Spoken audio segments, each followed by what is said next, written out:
Terima kasih atas kehadiran Anda pada perkuliahan gambar teknik dengan kode mata kuliah TKM 1401.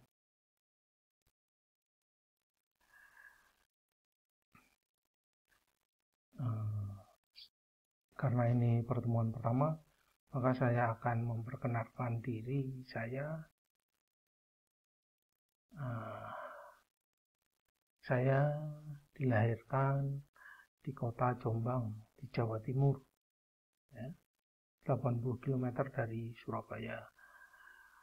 Riwayat pendidikan saya, SD saya selesaikan di SDN Negeri Sengon 1 Jombang, SMP saya selesaikan di SMP Negeri 1 Jombang, SMA saya selesaikan di SMA Negeri 2 Jombang. Pendidikan tinggi pertama saya di Diploma 3 Teknik Mesin ITS Surabaya. Kemudian saya melanjutkan lagi sekolah di S1, S2, dan S3 di UGM. Dengan pengalaman kerja yang pernah saya jalani, saya pernah bekerja di proyek di PT Swadaya Graha pada proyek pembangunan pabrik semen Tuban. Kemudian saya juga pernah bekerja di PT Dirgantara Indonesia Bandung, dulu IPTN namanya. Kemudian saya juga pernah bekerja di PT Sanggar Sarana Baja Transporter di Tangerang, dan saya pernah bekerja di PT Desain Teknik Indonesia di Bandung. Dan saat ini saya bekerja sebagai dosen dan peneliti di Institut Sains dan Teknologi Akprin, Yogyakarta. Riwayat penelitian yang 7 sampai 5 tahun terakhir ini yang saya lakukan adalah saya melakukan penelitian tentang crashworthy structure. Ya, tentang crashworthy structure. Ya, seperti itu. Tentang perkuliahan kali ini, tujuannya adalah untuk perkuliahan menggambar teknik ini adalah saya harapkan setelah Anda selesai mengikuti perkuliahan ini, Anda akan memiliki pengalaman belajar tentang fungsi dan cara penyimpanan gambar teknik, peralatan yang dipergunakan untuk membuat gambar teknik, standar yang digunakan untuk membuat gambar teknik, dan tata cara membuat kerangka etiket serta melipat kertas gambar teknik dan sistem proyeksi sesuai standar ISO. Ya, sedangkan referensi yang digunakan diantaranya ini dan ada yang lainnya. Sedangkan evaluasi itu kehadiran Anda itu saya nilai 10%. Penugasan terdiri dari tugas 1, 2, 3, dan 4, 40%. Nilai ujian tengah semester bobotnya 25%, ujian akhir semester 25%. Ya. Sedangkan peta pembelajaran yang akan kita jalani selama 1 semester ini, ya, teori tentang gambar teknik, perlengkapan standar dan teknik yang dibutuhkan untuk gambar teknik, sistem proyeksi dari 3D hingga multiview. Ya. Pada prinsipnya gambar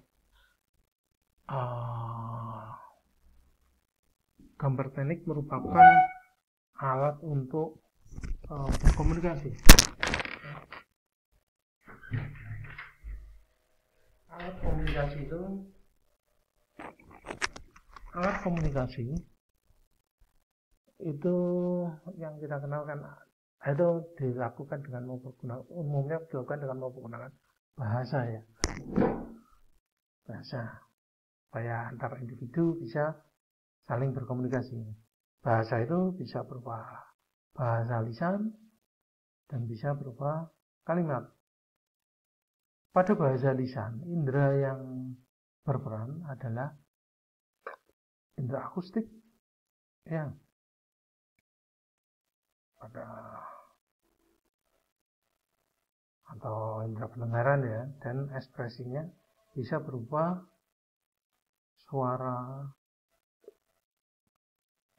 ya, dan yang mengatur supaya bahasa itu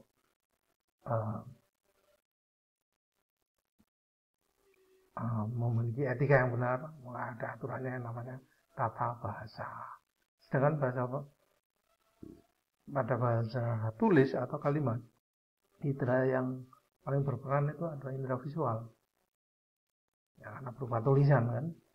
Sedangkan ekspresinya berupa kalimat, dan yang mengatur untuk etikanya ya tata bahasa. Sedangkan gambar itu juga merupakan sebuah bahasa, alat komunikasi antara pencetus ide dengan pelaksana ya, ada pihak lain ya, pihak kedua, mungkin pihak ketiga. Indera yang berperan pada bahasa gambar itu ya berupa indera visual dari penglihatannya, ekspresinya berupa gambar, dan yang mengatur etikanya itu standar gambar. Jadi ada sebuah standar gambar yang mengaturnya. Jadi fungsi gambar itu dapat kita simpulkan adalah merupakan alat untuk menyampaikan informasi, serta dapat pula dikatakan sebagai arsip data teknis sebuah produk, dan merupakan alat bantu untuk membuat gambar akhir ya. Kalau mungkin gambarnya pertama itu masih berupa sketch.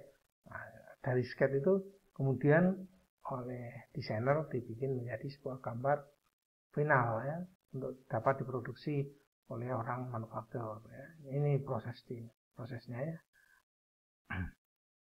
Mungkin sketch di studio gambar, kemudian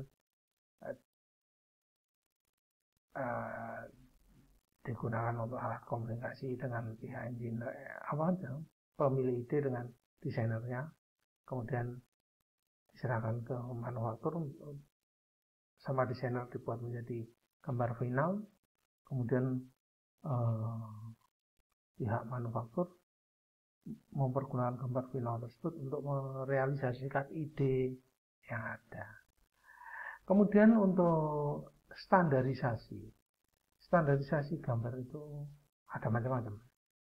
Tujuannya apa standarisasi? Supaya semua pihak yang berkaitan dengan gambar tersebut bisa membaca. Jadi orang membuat gambar di gambarnya, orang membuat gambar di Indonesia, orang Amerika yang tidak bisa berbahasa Indonesia, atau orang Eropa atau yang tidak berbahasa Indonesia, mereka dengan melihat gambar itu mereka paham tentang maksud dan isi dari gambar tersebut, yaitu pengertian tentang standarisasi, perlunya tentang standarisasi.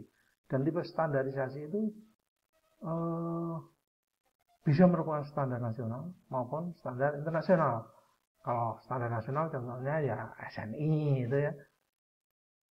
Atau juga bisa tiap perusahaan besar-besar itu memiliki standar sendiri. Kayak IPTN, mereka memiliki standar nasional, Nusantara Drafting Standard namanya.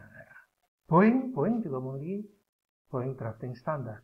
Jadi mereka memiliki standar. Atau standar untuk yang paling umum adalah International Standard Organization atau ISO, itu merupakan standar internasional. DIN juga, JIS itu juga merupakan standar internasional.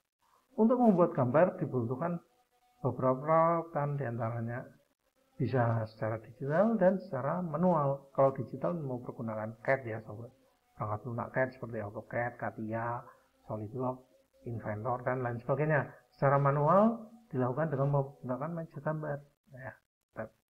Ya itu. Evolusinya dulu orang kalau menggambar ya pakai meja gambar, tapi sekarang sudah dengan perkembangan teknologi digital orang lebih suka menggunakan CAD. Ya.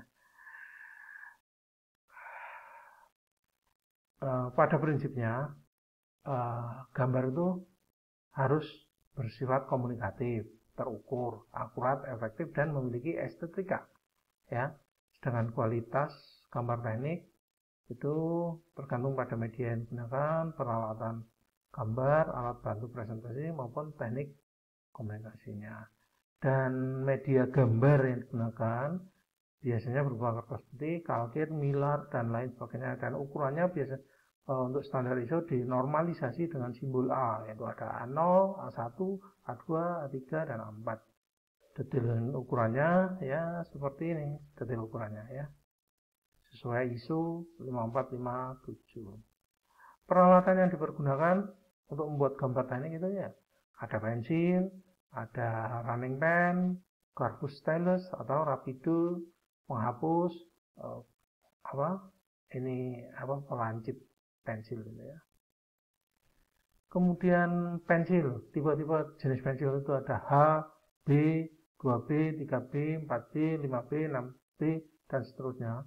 Dan ini contoh goresan yang dihasilkan dan kegunaannya itu seperti ini. Jadi milih pensil itu harus Anda perhatikan untuk apa, penggunaannya untuk apa. Pensil mekanik juga sama. Tipenya ada macam-macam ya. Itu tadi. Cara untuk pemakaiannya ya disesuaikan dengan ukuran dan tipe pensilnya, isi pensilnya. Kalau teknik untuk mempergunakannya nah, seperti ini caranya ya. Ya, dimiringkan untuk membuat garis arsir ini. Caranya harus seperti ini. Tipe pensilnya apa? Ya, kalau ingin agak melebar, pakai ini caranya dimiringkan seperti ini. Amat lebar, miringnya dalam. Itu teknik untuk mempergunakan. Ya. Kemudian kita juga perlu penggaris ya. Dan beberapa contoh gambar teknik itu seperti ini. Ini adalah beberapa contoh gambar teknik. Dan saya harapkan di Anda nanti mampu membuat gambar teknik seperti ini ya. Ini juga contoh, ini contoh lain ya untuk membuat gambar teknik, dan ini contoh lainnya lagi ya. Saya kira itu untuk perkuliahan pertemuan pertama ini, dan saya harapkan nanti pada pertemuan kedua Anda sudah memiliki macam-macam kertas gambar dengan ukuran ini. Dengan ukuran ini. A0, A1, A2, A3, A4, A5, A6. Pada pertemuan kedua nanti saya ajarin bagaimana cara melipat, membuat etiket, membuat frame, dan melipat kertas gambar sesuai ukuran yang ada ini berdasarkan standar ISO. Jadi Anda harus memiliki ukuran kertas ukuran A0 2 lembar, A1 2 lembar, A2 saya kira 2 lembar juga cukup. Untuk A3 ini sebaiknya 6 lembar. A3 Anda memiliki 4 lembar ya, 4 atau 5 atau 6 lembar untuk A3. Untuk A4 2 lembar juga cukup ya. Kertasnya bisa kalkir, bisa kertas kertas tipis biasa warnanya putih, atau kertas manila juga boleh. Tetapi yang perlu diperhatikan ukurannya ini jangan salah. Ukurannya ini harus mengikuti ukuran yang ini ya, A0 ya.